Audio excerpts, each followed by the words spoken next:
My name is Roseanne BC, and I'm a certified health coach with the company called Optavia. I'm a coach because I love helping people transform their health and their lives. There's a couple different plans.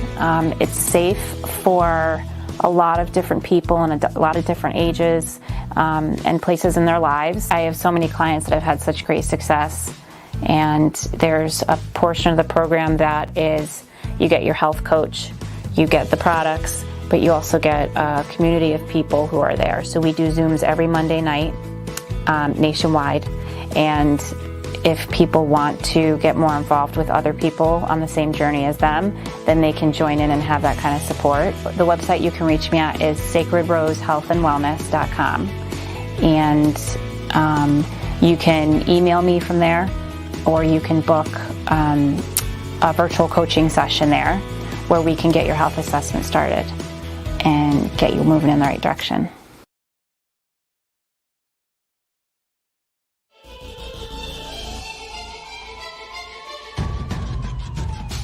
Throwing jabs, always full send. Here we go again. Jared, Joe, and Jay's Clover Crest, top three corner man, punching in with a puncher's chance. We find a way to win. The main event, lock it in every Saturday at 10. The overhand is out of hand when it comes to fisticuffs. Slide a hand on the undercard, you'll never see the punch. Uppercut, got you missing weight, feet are stepping late. Keep your guard up, feeling faint from a feint. Take a stand and eight, then retaliate. Put up your duke, stick and move, bob and weave. Don't lose hope against the ropes, there's always an escape. Never stay down. One more round, bells ringing, counter punch with your chin tucked and go down swinging. We bring in crosses with no worship, hooks with no verses, combinations with no locks. When you feel the flurry, it's curtains. From scrub scraps to fight stats, relax if you want the facts, cause the best combat podcast is Throwing Jabs. Welcome to the Throwing Jabs podcast, part of CMG Central. I am Joe McGuire along with Jared Jones. Got a whole bunch of stuff to talk about. A big co-main event tonight at UFC 281. Of course, Jared will give us the puncher's chance and we'll end things up with a flurry. But let's start off by talking about Dimitri Bivol, a guy who, for some reason, Jared, time and time again, seems to be getting disrespected. This guy is a phenomenal boxer, and he worked over Gilberto Ramirez, something fierce.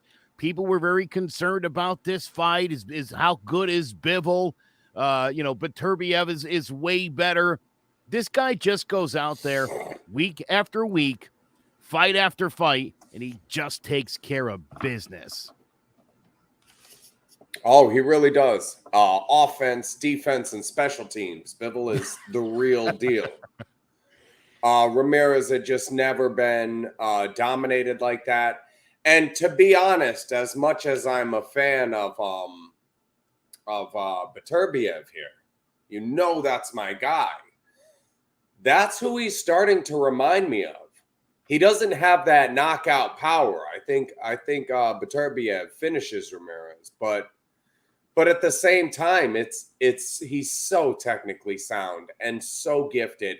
And I think these guys are drawing a blueprint for how to go about your boxing career if you want to be a world champion. You get a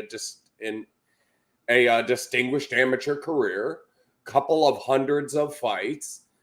Don't go pro until you're a little bit later. And those guys are all dominating. That's the blueprint for Loma, Usyk, Turbiev, Bivol. And they're getting the job done over and over again. Kudos to Bivol. Let's get this Beterbiev fight on the horizon, sure, because we're ready. We're ready. Listen, and I think it would be easy to just assume Beterbiev is going to win a Bivol Beterbiev fight. I think that's where the odds makers will go. I think that's how you definitely feel. I like Beterbiev, don't get me wrong. I just feel like this Bivol, man. One of the interesting things during this fight was Gilberto Ramirez is a Mexican fighter, and he fights in that typical Mexican fighter style. And it was Bivol, though, who took a turn as the Mexican styled fighter and absolutely dominated. So again, I don't know when this fight's coming. It's the fight we want, and it's the fight that we need for sure. but I'm not going to sleep on Bivol, and I think anybody who is, I think you're making a terrible mistake. You haven't been paying attention if you don't think Bivol can win that fight.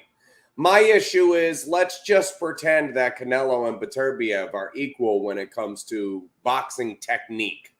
I think we'd all agree Beterbiev's a little bit stronger. He's just a bigger human being. What happens if all of the punches are the same and everything is exactly the same as the Canelo fight when he fights Bivol? His arm isn't coming up over his waist by the 5th round. He's not going to be able to pick his arm up based on the power Beterbiev holds. He can't come into that fight with the same game plan he did here or the same game plan he did in his last fight. The flip side on that is this is a completely different strategy he used against Ramirez than he did against Canelo. Completely different strategy. And that's what he's going to have to do. He's going to have to renew himself again and find a strategy to beat Beterbiev. Is it outside of his wheelhouse? No. And you know I'm one of the biggest Beterbiev fans out there, but Bivol has it in his wheelhouse to beat this guy. That said, take Beterbiev by knockout. I was just going to say, interestingly enough, as these fights were on, Beterbiev 18-0, 18 knockouts. Jared, he knocked out Marcus Brown in the 9th. He knocked out Adam Daines in the 10th. He knocked out... Brown's a silver medalist. Yeah, I mean, some of these, Enrico Coiling, a 12th round knockout. So Beterbiev is one of those guys where, if he doesn't finish you early, well, he'll just finish you late. And he seems to be doing that with great ease. It'll be a very interesting fight for sure. I'm very much looking forward to it, and some excitement for boxing. Let's see if they don't screw this up and not get these guys together in 2023. I'm sure when they're 45 and 47, we're going to see them fight. All right, we move from the ring to the octagon, where Amanda Lemos finished Marina Rodriguez in the 3rd round. I like Lemos. I feel like she's such a banger the way she fights. And I know everybody was super hyping up Marina Rodriguez, and she was probably next up for a title shot, but not a great night.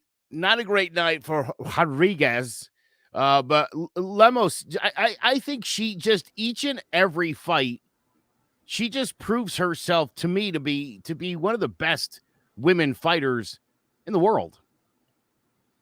Oh, definitely one of the strongest.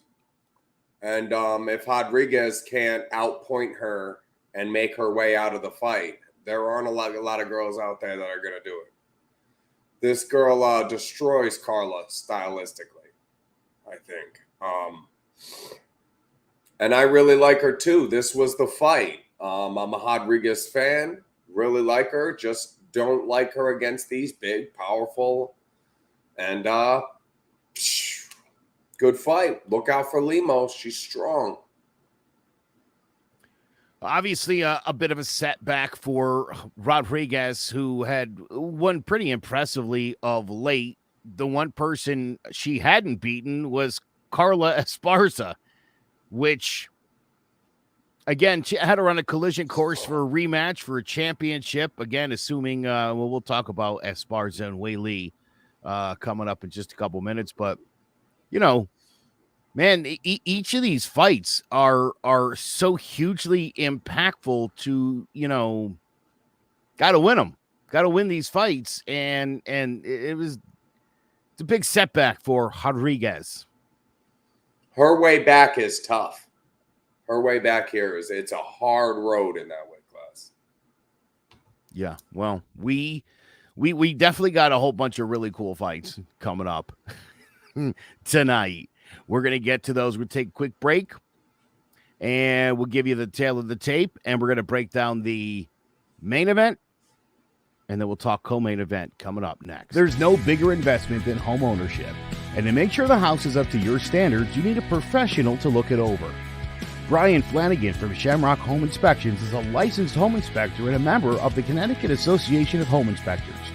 Brian was a contractor for over 15 years, so he knows how homes should be constructed and how mechanicals should work.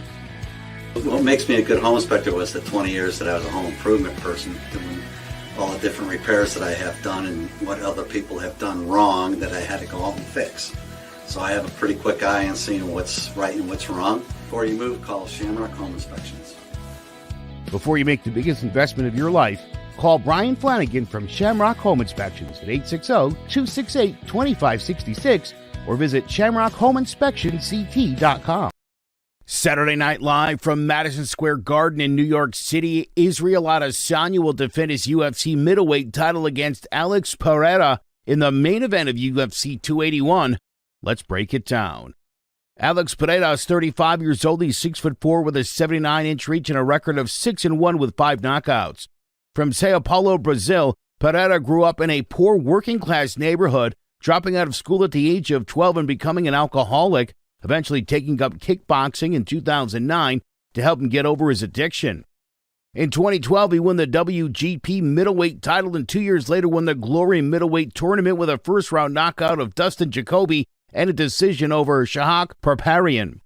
During his impressive kickboxing run, he went on to defeat future UFC middleweight champion Israel Adesanya twice, once by unanimous decision and once by a thunderous counter left hook knockout, before becoming the first person to hold 2 belts simultaneously when he defeated Artem Valatov by split decision to win the light heavyweight title.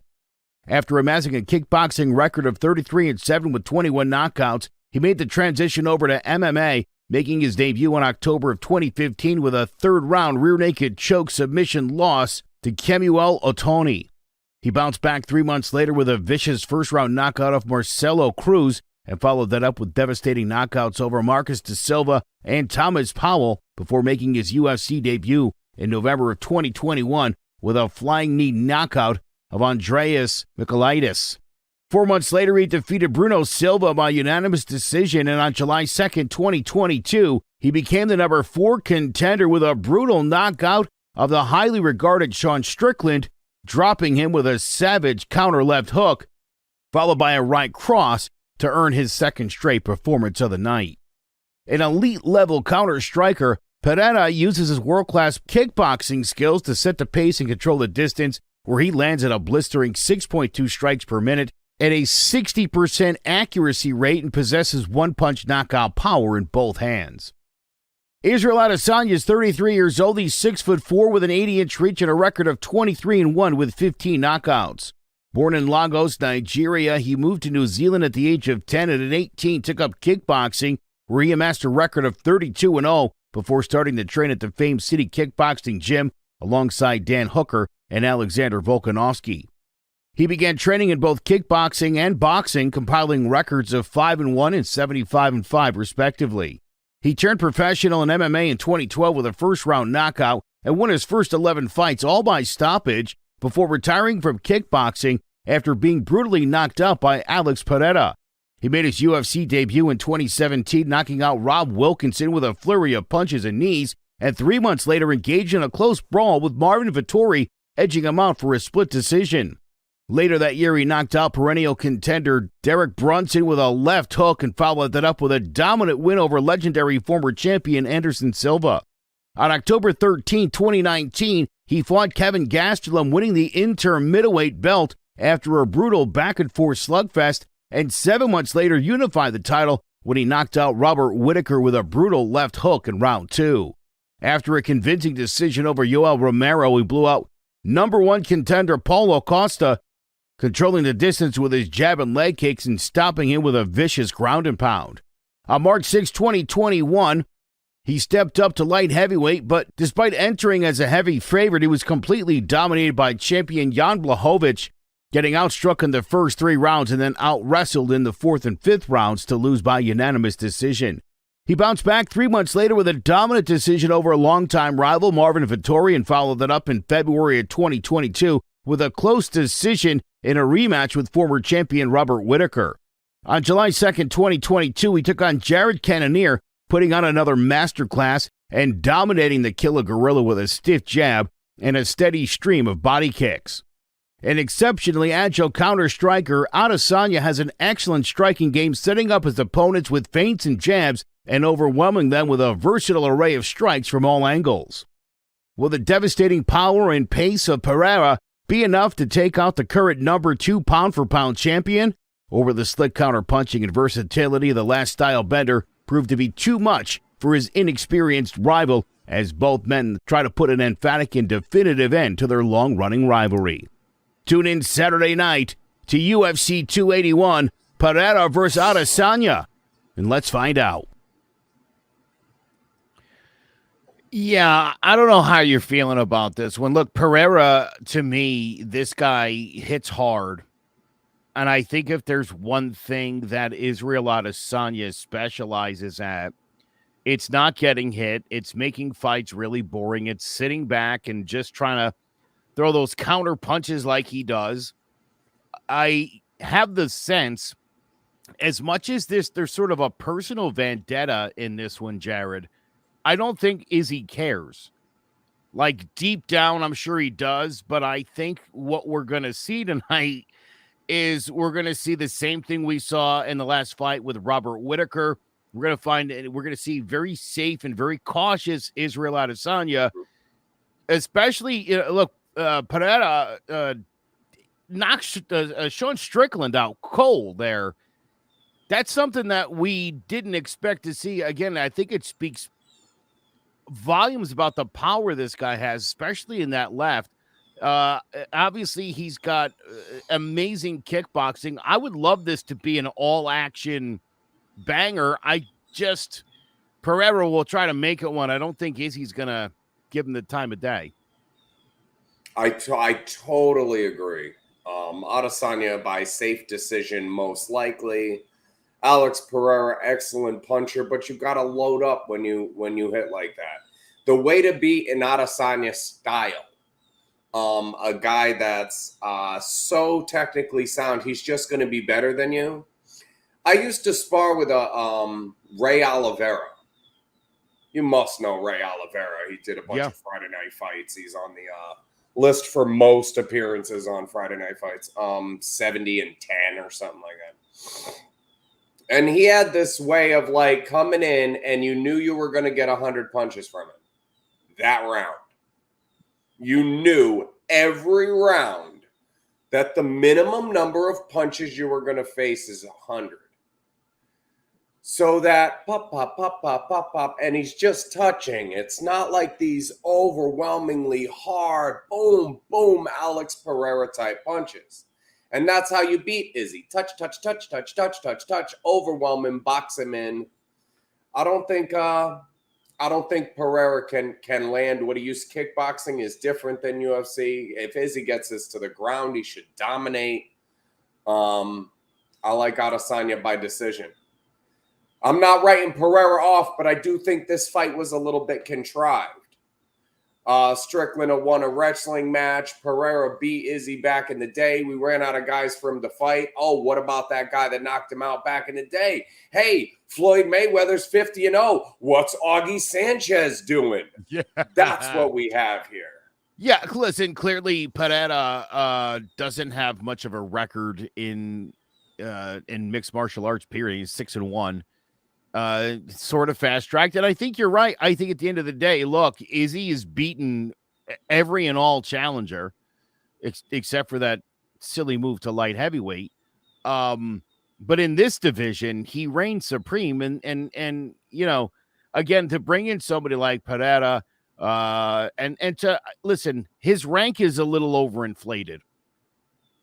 You don't just show up and you're the number 4 contender. You know, a win over Sean Strickland is impressive, but I'm almost concerned that that Pereira maybe a couple more fights and then a shot at Adesanya just so you lose this. They can't do that. They can't do that because you lose this. Oh, he knocked him cold back in the day. Yeah, mystique.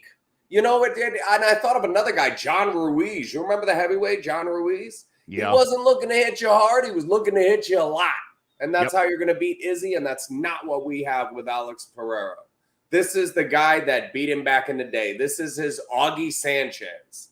And he managed to win 3 fights in a row, and now he's getting a title shot that he probably doesn't deserve yet based on knocking this guy out 5 years ago. Yes, it's because they have history and there's nobody no one left. Sean, when they put him in the ring with Sean Strickland, I was nervous. Your storyline's going to get destroyed when Sean Strickland drags this guy to the ground and wins a decision. Your storyline goes to the dust. So this is it. This is it. We had a storyline. We used it. We turned it into a main event. Thank you for beating Sean Strickland Pereira, because we would have lost this one and had to figure something else out. And nobody wants to see Carla in another main event.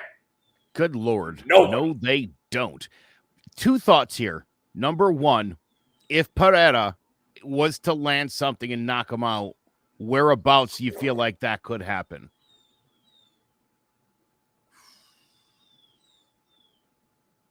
I would put it at a Kamaru Usman style knockout, that we're bored, we're falling asleep, it's the end of the night, it feels like we're listening to the same 14-second song over and over and over and over again, the song that never, bang! And it's over. That's how it would happen. It would be a Kamaru Usman and Leon Edwards type of Izzy is putting us to sleep, or Alex jumps on him early. This isn't a second round. It doesn't happen in the second round, Joe. Yeah. That's my thought. It's first or fourth maybe, but I don't see it. I see he has to load up to do that, and there's not enough windows. It's what I always say with Cyril Gane. Adesanya, these guys at the top, they don't leave you enough opportunities to hit them like great pitchers. I very much get the sense that's what we're going to be seeing tonight. Israel Adesanya is really, really good at MMA. If this was a kickboxing fight, I'll be honest, I'd take Pereira. Well, but you it's can not there. It's not. Yeah. All right, let's talk about the co-main event, which in many other circumstances could be a main event, but I think the way Carla Esparza won this belt back from Rose, the fact that Wei Li, I love this woman. This she's such a great fighter. 20 in a row, loses twice to Rose, and sandwiched around those 2 losses to Rose are 2 absolute. The 2 fights with Joanna Jędrzejczyk were, man, they should take both of those fights and just go put them in the Hall of Fame somewhere. That's what you got here, and I want Wiley to win this fight, and not because I want to see her fight Rose for a 3rd time, but I'm sure that's where this whole thing would obviously be heading. Yeah, I don't know. I think what just happened? Oh, that was weird. All right, brother? I'm not going. I think winning this thing by knockout. Yeah. Oh yeah, I mean, I'd take the next step here with the. Yeah, your feed's a little touchy. But I'd take the next step here and say that Carla is has held up women's MMA, held up women's fighting. She has done a disservice. She is so boring and so not energetic that you go through that list, Thug Rose and Tisha Torres and Zhang and all these other girls you would actually want to watch fight. Rodriguez, even Watterson, Grasso, Tatiana Suarez. Can you name a fighter less interesting and to watch than Carla Esparza? She's hurting the sport. She's literally hurting the sport. And I don't know what kind of brain fart Thug Rose had in that fight, because that's not who she is. She just kind of fought Carla's fight, and we all got a front row seat to how she wants to win every fight. Wei Li's not going to let her do that. At minus 350, I love Zhang here. She pushes the pace. She gets the pressure on her, and Esparza loses to a better fighter. I think all these girls are better than Carla. I think Rose goes in there with that 100 punch around John Ruiz, Ray Oliveira mentality. She gets it done 7-8 times out of 10. Yeah. Thank you. Get Pat Barry out of your corner. Pat Barry sucks. He's stupid. Well, and not for nothing. We've seen over and over and over again that when they reach a certain level, it can't be the husband, the dad, the mom in the corner. You act different.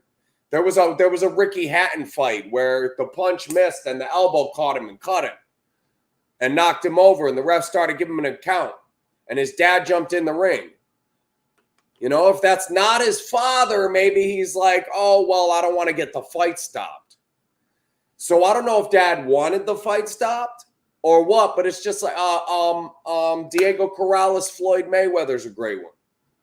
Yeah. Where dad threw the towel in and got him out of there, and he threw the towel back at him. What the hell are you doing? This is where we wanted him. I'd have to go 12 more rounds and get knocked down 5 more times by this guy to get back to this spot where we wanted to be. This was the plan. Yeah, so get him out of your corner, Rose. And don't take it's not. That's interesting enough too. I did not even know that about Angela. Yeah. Who man, if somebody else was in that corner, you see, Angela Hill needs to do about 2 more things per fight to be one of the top fighters in the world. So if her next trainer is 4% better than her husband, she's only lost 2 fights. All right. By the way, dude, this card is pretty stacked here. Do you have a particular fight of the night? There's a whole bunch of them. I know the one I'm most interested in is Dustin Poirier and Michael Chandler. I think that's going to probably be the fight of the night, if I had to guess. I was hoping you picked that one. I've got this guy is an all-action fighter. It's a boxing match. His name is Stevie Spark. He's good, not great. Montana Love is good, headed to great. I'm not positive Montana Love wins the fight, and I'm minus 900. I'm staying away from it. Round robin the underdog if you're gonna. But it should be a great, great boxing match. Stevie Spark and Montana Love's my fight of the night. Also on this card, Frankie Edgar, still going at it. He's got one against Chris Gutierrez, and Dan Hooker, who I just found out that Michael Chandler didn't want to fight him. Did you know that? No. Michael, when they were like, you're going to fight Dan Hooker in your UFC debut, he was like, wait, really? Dan Hooker? He wanted somebody a little bit easier to make his I just watched this yesterday. I was a little surprised by it, but I mean, because especially the way he dominated him. But he did not want to fight Dan Hooker in his first fight. He thought that was a little unfair. So, but yeah, this card tonight is an absolute banger. Let's make these folks some money. What do you got cooking with this? I think I got a picture. Is there a picture that went along with this? Yeah, absolutely. There it is. $15 wins you 105. So you can't see down the bottom there. If you move that puncher's chance, there you go. Molly McCann. So Aaron Blanchfield, she's kind of a striker. I see McCann getting in on her, taking her down, roughing her up, and winning a unanimous decision at plus 310. I also like Gomez Suarez. Go ahead and throw Wally Zhang on this. If you're feeling froggy, pushes it up to 15 for 150.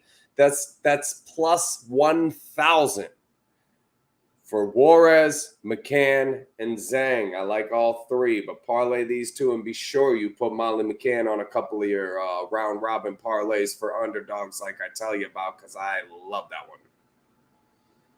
Yeah, that is good stuff right there. All right. So is a big night of fights. Great card in the UFC. Jared's got you all laid out to make some money. And now, Jared, if you would help people get the heads right, why don't you break them off with that?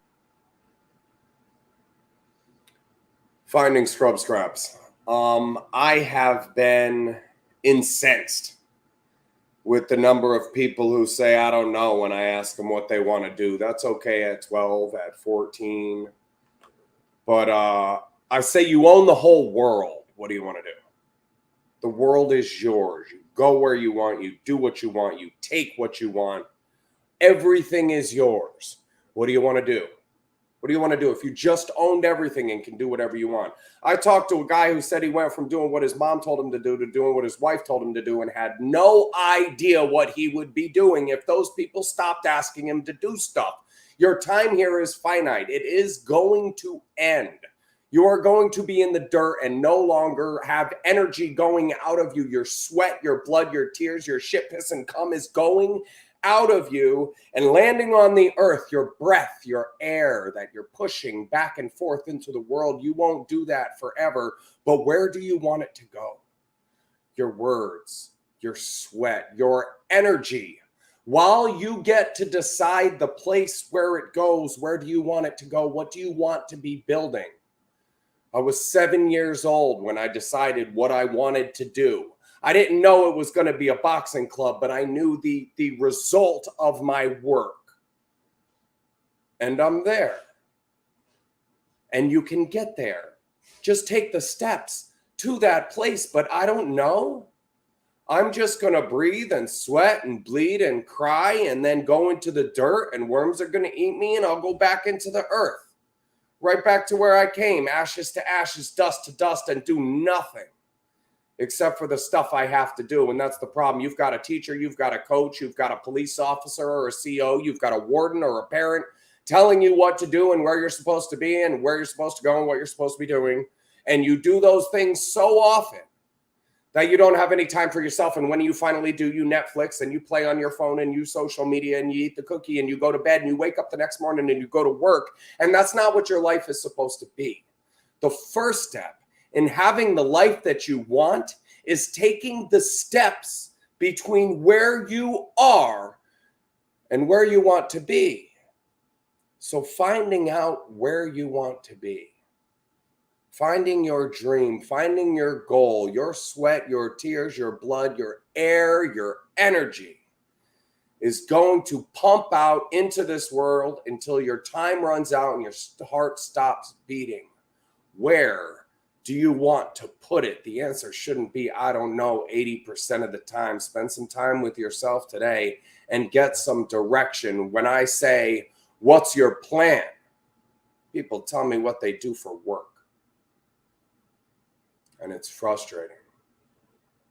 Have desire, have a goal, and put the energy in the air and the stuff you're going to contribute to this world anyways, and you're just dumping where everybody else wants you to dump it. Find your scrub scraps and drive toward it because you are running out of time. Thank you.